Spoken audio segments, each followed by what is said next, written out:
It's high time for another protocol health check, but this time around it's the Velodrome edition. Aerodrome is a fork of Velodrome. Always remember this. Even though it's at the front end of exposure at the end of the day because of the base chain, the Coinbase support, and all of these things around that, every new piece of update and tech that comes into Aerodrome starts here in Velodrome. So I wouldn't neglect the protocol, even though it has its downfalls, not directly correlated with its performance, but with the underlying infrastructure that it's on, namely its presence on optimism, which overall isn't doing so well in terms of TVL. So this is DeFi Llama. DeFi Llama is a nice place if you want to monitor chains, their underlying protocols, TVL, volume, revenues, etc. So as you can clearly see, even though recently Optimism launched their Superfest, so they are giving away OP rewards for people who provide liquidity, who do tasks, who buy NFTs. So many things are going on. Velodrome, Aerodrome are recipient of a portion of these OP rewards, and that potentially helped a small tick in TVL, but still, the overall growth has slowed down. Who knows when it's going to come back, hopefully soon. And that is one of the major factors that hinders also the growth of the TVL of Velodrome, even though right now the total value locked is sitting around 88.52 mil. The volume that Velodrome is generating is much greater. It's almost 4 times the TVL. And that shows you the power of the tech that they have, installed. Slipstream, I mentioned it in prior videos, is, in my personal opinion, superior to Uniswap v3.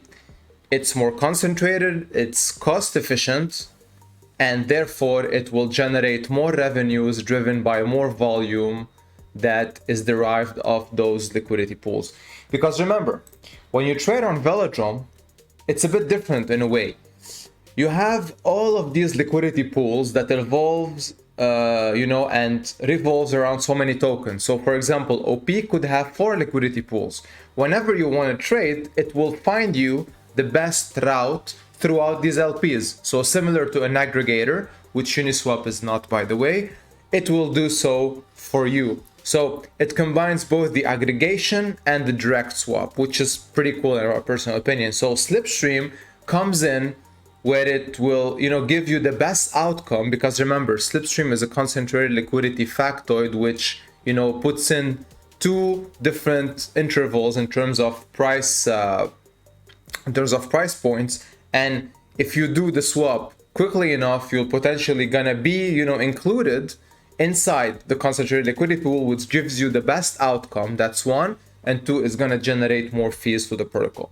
So overall, like I said, everything that happens here will be mirrored in Aerodrome, where all the exposure is going on, and the performance, of course, is much better over there.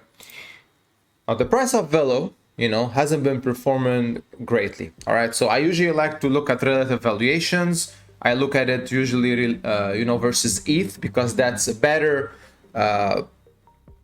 basically it's a better insight of what the hell is going on with price actions of alts, specifically on L2s and mainnet, because they are directly correlated to the performance of Ethereum. And you can clearly see that even though there are short-term spikes, still the overall trend is downwards. So it hasn't broken yet completely. So this shows us that Velo's value capture, it's still potentially undervalued, in my personal opinion. You see the market cap here at 48.3 mil. Liquidity, that's simply on the Ethereum pool. But if you come here and search for Velo overall, you can see that they have more liquidity pools. And if you add that money up, you're gonna get a nice chunk of liquidity for the token. You see, for example, you have 1.4 mil here for USDC. This is the Ethereum one, 2.8 mil, 4.8 mil, so on and so forth. So there are smaller LPs, of course, but the main ones make up approximately more than 10 mil.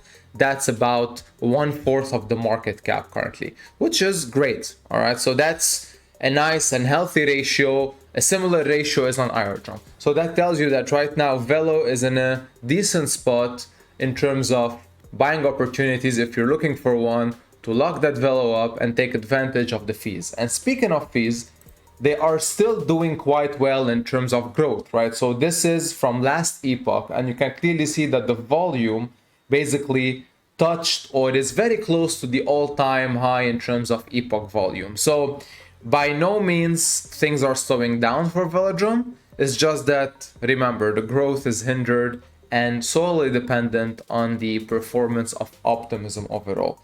And like I said, this channel usually highlights the things that you won't see much on other channels, because other channels might slam you with a headline that how to earn X amount of APR in percentage terms by providing liquidity. They will usually just put the number driven by the highly speculative shitcoins that have liquidity on either Velo, Aero, or another protocol. So I wouldn't rely whatsoever on whatever you see there, and they just tell you what to do. So supply this, supply that, and magically you're gonna conjure that APR, which will heavily be eaten by impermanent loss because those are shitcoins.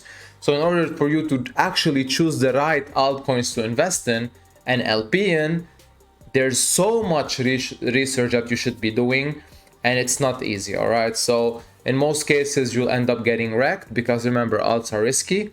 And Numerical, our project, specializes in finding those, diamonds in the rust where, there is a bit of a high risk taken there, but it's calculated risk with other hedging strategies. So the project is live, by the way. You can invest. The links are below. Just check it out. Read it well, okay? Read the website well, read the white paper, and watch the video. I wouldn't suggest you to just jump in. Please read everything, because I've seen comments on the community group where people are misinterpreting things and asking questions where they shouldn't be because everything is out there, and thinking that it's just your basic invest and withdraw and collect dividends managed by one person. It's much more than this. The long-term vision is greater, so please read it out well.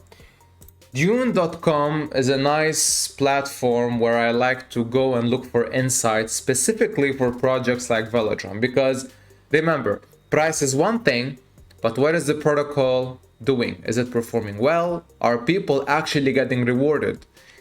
The whole purpose of a V33 DEX is the value capture coming in from fees, and so swap fees as well as bribes, so incentives overall.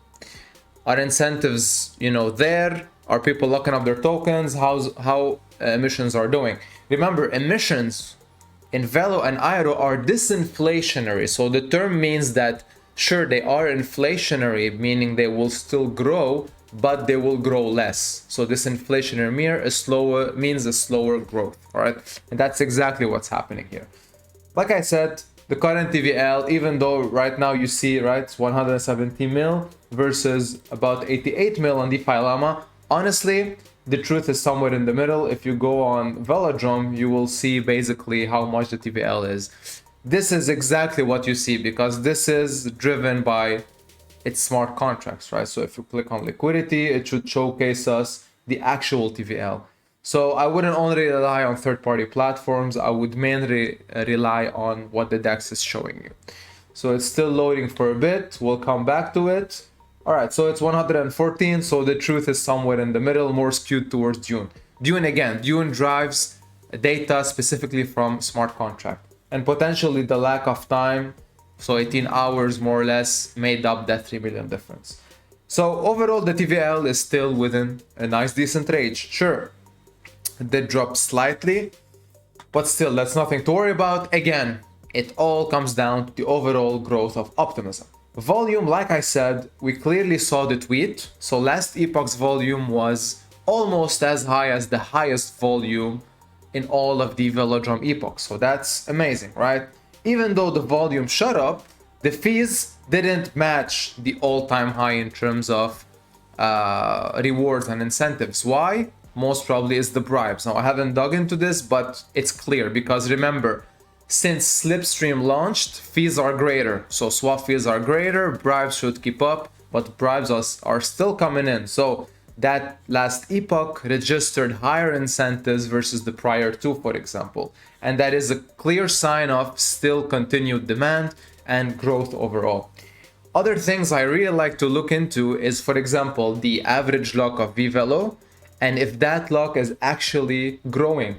And this tells us if we swap, yeah, so here for example you see 3.6 years on average, 4 years is maximum, just FYI, so we're very close to that. And Velodrome is much older than Aero, which is very obvious in terms of conclusion, where you will see a slightly lower average lockup. Over there it's about 3.8ish, here is 3.6, still amazing. So most of the supply is locked up and basically taken advantage of all the incentives, all the fees, all the bribes, and committed to the long-term cause of the protocol.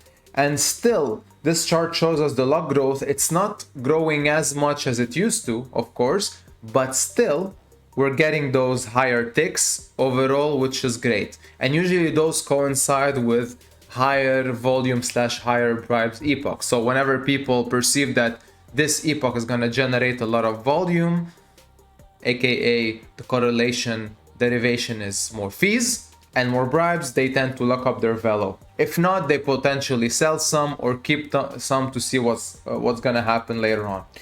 This also is very interesting for me when it comes to understanding the emissions and how much the supply is growing. I told you it's disinflationary, right? And you can clearly see that the total emissions per epoch on a long-term logarithmic scale, excuse me for the tongue twist here, is also increasing, all right? So you can clearly see that if you scroll down, if we compare, for example, epoch 87 to the last one, we can clearly see that there's a drop of about 4 million in total emissions on an epoch to epoch basis. And that's super, super important, because long term, as we keep on going, that inflation will start to shrink more and more. And again, if more demand or similar demand is there, logically price should go up. So those are basic supply and demand relationship factoids. So this is something that you would probably know overall. I'm not saying that the price will increase tomorrow. I'm just saying that as long as incentives are still coming in, these people and more people are gonna be locked in more and take advantage of that ever-growing demand, or at least similar demand with less emissions coming in.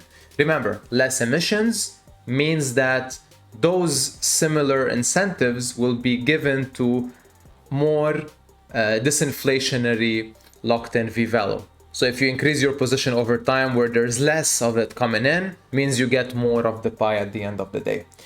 And this is essentially what we look at when we want to look at the health of a protocol, right? So like I said at the beginning, price is one thing, but is the platform performing well in terms of its core metrics? I think the conclusion is super clear right now. It is performing as it should be. And considering the growth of optimism, which is right now hindered, I would say that it's performing a bit better than the expectation. So consider all of these things when you want to research a DEX overall, and consider the fact that even though price isn't catching up with whatever the hell is going on right now, it's not something to be worried about, and it's not something to be decisive in terms of investment opportunities and in terms of actual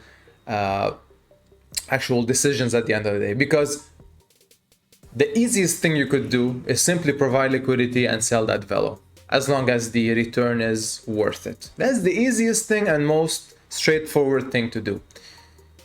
If you really believe in the growth and future of the platform, then you take one step further and you commit your tokens for a better potential return in the future. We do have a Telegram group, consider joining, and like I said, all the links to our project and more are in the description. Check them out, read them well, and make your decision at the end of the day. And with that, see you in the next one. Have a good one.